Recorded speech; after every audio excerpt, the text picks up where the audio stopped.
ইশতিয়াক আহমেদ সিদ্দিকী সাহেব, আমরা আপনার বাবার জন্য জীবন মরণ লড়াই করেছি, আমরা তাকে বিজয় করতে পারি নাই। সেই দোষ কালিয়াকৈরের বিএনপির নেতা কর্মীর নয়। আপনি তলিয়ে দেখেন, আপনি কোন প্রতিশোধ নেওয়ার জন্য কালিয়াকৈরের রাজনীতির মাঠে নেতা কর্মীদেরকে বিভক্ত করে আপনি কোন ফায়দা, কোন স্বার্থ হাসিল করার জন্য নতুন করে মাঠে নেমেছেন, কোন খেলা সেটা কালিয়াকৈর বিএনপির নেতৃবৃন্দ সেটা জানতে চায়। প্রিয় ভাইয়ের আমার, আমরা রাজপথে থেকেছি, জীবন বাজি রেখে যুদ্ধ করেছি। আজকে কোথার থেকে আমদানি করা হলো? আজকে মানব সরকার কোথার থেকে আসলো? আজকে নুরুল ইসলাম শিকদার কোথার থেকে আসলো? আজকে যাদেরকে দিয়ে আনোয়ার সাহেব কোথার থেকে নিয়ে আসলেন? তাদের পরিচয় কি? আমরা তাদের পরিচয় জানতে চাই।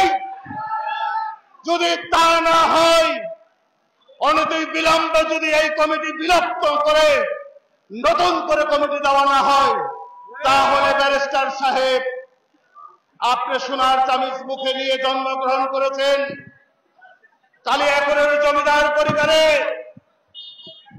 আপনি রাজপথে আপনার নামে কোনো মামলা হয় নাই, আপনি জেল থাকেন নাই, ফ্যাসিস্টের পুলিশের ভয়ঙ্কর চরিত্র আপনি দেখেন নাই। আজকে যাদের যে কমিটি বানাইছেন তারাও দেখে নাই। তো কাজেই আপনি আমাদের দুঃখ বোঝার ক্ষমতা আপনার নেই। আপনি হলেন মাছের মা, আপনার কোন পুত্র সুখ নাই।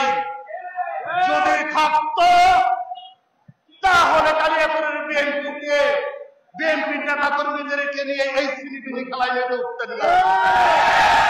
আজকে বিএনপির কেন্দ্রীয় নেতৃবৃন্দ এখানে উপস্থিত আছেন, আমি আপনাদের উদ্দেশ্যে বলতে চাই, আমাদের এই কথা পত্রিকায় ছাপা হতেও পারে, কোন জায়গায় প্রদর্শন করে, কিন্তু আজকে আমরা যার নেতৃত্বে জীবন বাজি রেখে রাজপথে ফ্যাসিস্ট শহীদ হাসিনাকে পতন করার জন্য আন্দোলন করেছি, আমাদের এই কালিয়াকৈরের লক্ষ লক্ষ নেতা কর্মী এই মনের বাসনা, এই মনের কথা অনীতি বিলম্বে দলের ভারপ্রাপ্ত চেয়ারম্যান সাহেব তারেক রহমান সাহেবকে বলে এদের একটা সুস্থ সুরাহার মধ্য দিয়ে আগামী দিনে 31 দফা বাস্তবায়নের সহায়ক হবে, এই প্রত্যাশা রেখে সকলকে ধন্যবাদ জানিয়ে আমি বক্তব্য শেষ